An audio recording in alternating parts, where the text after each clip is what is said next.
Hey everybody, welcome to day 3 of our author study. So Monday, I'd introduced to you what an author study is. What that is where we take an author, so the writer of a book, and we kind of look at them as a person, look at their life, maybe some things that happened to them. We look at their work, so what they actually wrote, and then we also look into what they did and why.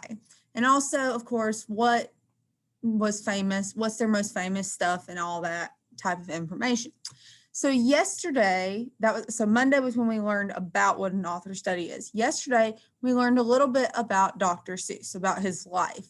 He, started drawing these cartoons for newspapers and magazines, and then he ended up writing children's books, and that's pretty much most of what he did for most of his life. He wrote using a name that was made from his name. So, why he chose to not write using his real name, I don't know. There are a lot of authors that do write using a different name. So that's an interesting fact. So what we're going to do today is talk about what Dr. Seuss's works are, like his most famous works. Of course, we don't have time to talk about all of them because of how many there are, but we can look at a few of the most famous ones, or the ones that you probably know the best. So let's get this show up. All right, so I bet you know who that character is. I'm sure you've seen that character before. Okay, so yesterday I mentioned that Dr. Seuss once said that he didn't want his books to only be for entertainment. So why else would somebody want to write a book? Most commonly, that answer is to try to teach a lesson or make a statement about an issue. Now, not all the books that he wrote, make a statement or teach a lesson. There are some that are just written to be entertaining. And there are lots of books out there that are written just to be entertaining and fun, or they are just to kind of keep you interested, give you something to read. But there are also a lot of books that are written that are trying to teach you a lesson, or maybe make a statement about something that the author feels strongly about. For example, as far as teaching a lesson, I'm sure you probably heard of a fable. A fable is a story that teaches us a lesson. So that's like stuff like The Boy Who Cried Wolf. That story teaches us the lesson of, we don't want to, make things up and make things dramatic because, you want somebody to believe you when there really is an issue. But that's a fable. But that's kind of what a story that is teaching you a lesson would do. So they're telling you a story, and it's supposed to let you take something away from it that you learn. So we're going to look at some of Dr. Seuss's books. Throughout his lifetime, Dr. Seuss created many book characters. So remember, I said he was the author and the illustrator. So he was talented in both areas, where he could write the books and also draw the books. He also created these characters. And I got to thinking about that. It would be hard to come up with a character, I think, because, you're kind of coming up with something, of course, that doesn't exist. And so that is certainly something that he did a lot of. He also did a lot of making up words. There's a lot of books of his that, have words that he just made up words to rhyme, or to make it kind of a little more interesting to read. So if you read a Dr. Seuss book, you very well may come across words that aren't really real words, but they're words that he made up. So let's look at some of those characters that he created. So we have the Lorax from the Lorax. Now that is a book that a lot of people have read. It's one of my favorites. I wish I had time to read it to you guys, but Unfortunately, that's not what we have. But the Lorax from the Lorax. We have Sam I Am from Green Eggs and Ham. I'm sure all of you have heard Green Eggs and Ham at some point.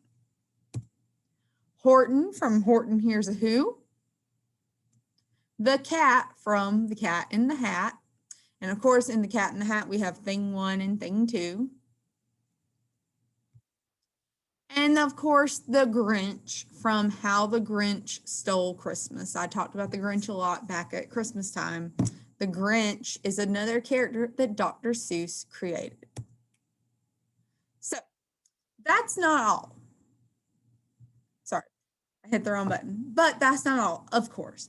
Dr. Seuss wrote more than 60 children's books during his life. We only talked about a few. I just named 5.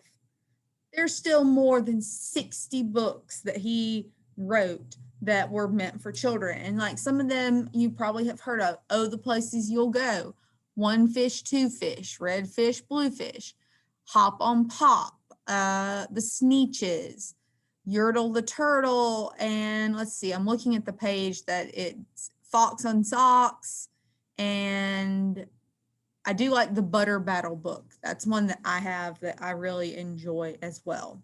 So he wrote lots of different books, of course, with different characters, different situations. Many of his books have even been turned into movies or TV specials, like The Grinch, The Lorax, Green Eggs and Ham is on Netflix. The Cat in the Hat was a movie, has been made into a movie, and it also was made into a cartoon. A lot of these were made into cartoons, and they were also made into movies as well. So I'm going to talk about your assignment in just a second. But what I want to do is go back to this page. As you can tell, there's a good number of books on this page. Doing my math really quickly, there's 18 books on this page. Of course, that's not 60 books. There are a lot of books that he wrote. And again, he wrote a lot of books to teach a lesson. So I'm going to jump back really quickly and show you a couple. All right, so the Lorax, for example, if you have heard of the Lorax, the story of the Lorax is that a group of people are coming in and chopping down the truffula trees, which are those trees that kind of look like fur balls. They're chopping down all the trees, and it ends up being that the place that the Lorax lived kind of got destroyed. It was made into a really bad place because they chopped down all the trees and ruined the environment. So Dr. Seuss wrote this book, The Lorax, that is meant for kids, but he wrote it with the message of, taking care of the earth and, not chopping down trees just to chop down trees, and just, again, taking care of the environment and trying to keep the earth clean. Again, some of these books have lessons. Some of them may just be for entertainment. Horton Hears a Who is, about treating other people the same, treating people equally, that it doesn't matter what you look like, how big you are, how small you are, that you are still a person no matter what. And that was a moral or a lesson from that story.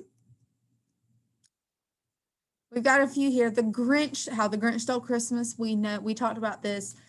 The lesson from that one was that the Christmas spirit did not come from the decorations or the gifts or anything like that, because the Who's were still able to celebrate Christmas even when the Grinch took everything. So the lesson in that story, of course, was that the Christmas spirit can't be stolen. So again, you see some of these books here, and I've read a few of these. I have a few of these, and there are some of them that very much have a lesson to them. One in particular is Oh, the Places You'll Go. I'm not going to tell you about it, but I'm just going to mention Oh, the Places You'll Go has a really good lesson behind it. Let's see, The Sneetches has a good lesson. Yertle the Turtle has a lesson. The Butter Battle book has a lesson. Some of these lessons might be hard to figure out. even as an adult, I have a hard time sometimes figuring out what the lesson in that story is. Then you have a book like Fox and Socks and Green Eggs and Ham that really aren't there to teach a lesson. They're just there to kind of be funny and entertaining. So you do have an assignment from this. So I want you to find a book written by Dr. Seuss that I did not mention. Now, I know that I mentioned a couple like Yertle the Turtle. I mentioned Oh, the Places You'll Go, but I didn't really talk about those that much. I want you to find a book that I did not mention. The ones I say that you can't use: How the Grinch Stole Christmas. You can't use Horton Hears a Who. Can't use Cat in the Hat. Can't use Green Eggs and Ham, and you can't use the Lorax. I want you to try to find a book written by Dr. Seuss. And of course, back a few slides, there were pictures of them right there.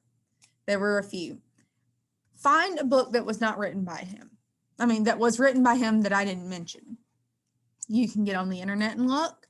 You might even have books that you have in your house that aren't ones that I mentioned. That's fine. Then I'm going to have a form, the link to a form for you to fill out the information about that book. Now, I'm not going to ask a whole deep, specific information. So if you don't actually have that book and you can't actually read it, that's okay. The biggest thing is I want you to find that book and you're going to tell me a few things about it. And pretty much everything that you are going to tell me about it is something that you can tell from looking at a picture of the book. So that's what you are going to go do from here. That will be your assignment. And that is really it for today. So the whole wrapping it all together is the whole idea of this is that, of course, Dr. Seuss wrote a lot of books. He wrote books that have lessons. He wrote books that don't have lessons. He wrote a bunch of books, as I mentioned, and some of them do have a purpose that, he's trying to teach us a lesson or get a statement across, and in some ways, during the time that he was writing his books, there are some books that were trying to get political messages out.